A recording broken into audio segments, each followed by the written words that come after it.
അപ്പോൾ ഇന്ന് നമ്മൾ വന്നിട്ടുള്ളത് അട്ടപ്പാടിയിലെ നാഷണൽ പാർക്ക് സൈലൻറ്റ് വാലി.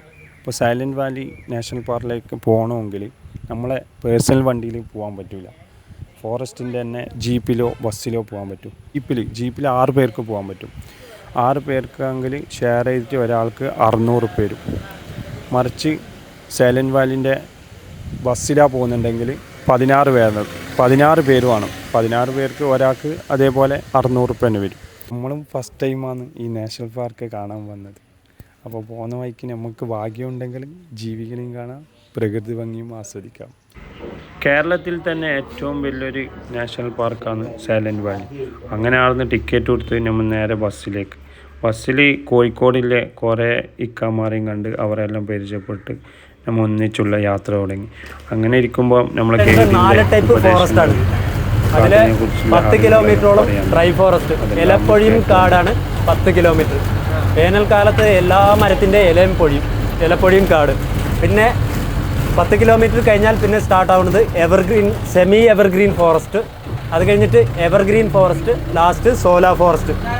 ഈ സോലാ ഫോറസ്റ്റ് എന്ന് പറയുന്നത് ഈ പുൽമേടുകളിൽ ഒറ്റപ്പെട്ട കാടിനെയാണ് സോലാ ഫോറസ്റ്റ് എന്ന് പറയുക.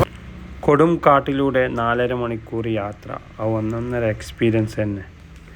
അങ്ങനെ ഇരിക്കുമ്പോൾ ഒരു നല്ല സ്പോട്ട് കണ്ട് അവിടെ നിർത്തി കാട്ടിനെ കുറിച്ചും മരത്തിനെ കുറിച്ചുമുള്ള കാര്യങ്ങളെല്ലാം നമ്മളെ ഗൈഡ് പറഞ്ഞു. അങ്ങനെ നമ്മൾ യാത്ര ചെയ്ത് സൈലൻറ്റ് വാലി നാഷണൽ പാർക്കിൽ എൻഡിലെത്തി. ഇത് ഉദ്ഘാടനം കഴിഞ്ഞത് 1985 രാജീവ് ഗാന്ധി പ്രധാനമന്ത്രി ആയിരിക്കുമ്പോഴാണ്. കേരള മുഖ്യമന്ത്രി കെ കരുണാകരനായിരുന്നു.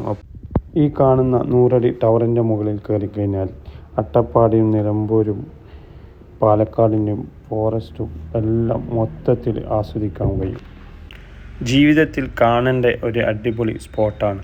ഇതെല്ലാം കഴിഞ്ഞ് പിന്നെ നമ്മൾ കാട്ടിലേക്കൊരു ട്രക്കിങ്. തീർച്ചയായിട്ടും ഞാനൊരു 56 വയസ്സായി. എന്നിട്ട് എനിക്ക് ഈ ട്രക്കിങ്ങിൽ വരാൻ പറ്റിയില്ല എന്നുള്ള സന്തോഷത്തിലാണ് ഞാൻ. 34 ഉണ്ടെന്ന് പറഞ്ഞില്ലേ, അതിലൊന്ന് ഇത് നമ്മളിപ്പോൾ വന്നിറങ്ങിയത്, ബാക്കി 3 അപ്പുറത്താണ്. ഇവിടുന്ന് 8 കിലോമീറ്റർ നടന്നു പോകും. ട്രക്കിങ്ങും കഴിഞ്ഞ് നമ്മൾ റിട്ടേൺ പോലെ ഇതൊന്നൊന്നര എക്സ്പീരിയൻസ് തന്നെയാണ് കാട്ടിലെ സഞ്ചരിക്കുന്നത്. പ്രധാനമായിട്ട് നമ്മൾ ശ്രദ്ധിക്കേണ്ടത് ഈ സാധനം അട്ട. ഇത് കയറുന്നതും കടിക്കുന്നതും ചോര കുടിക്കുന്ന അറിയതേയില്ല.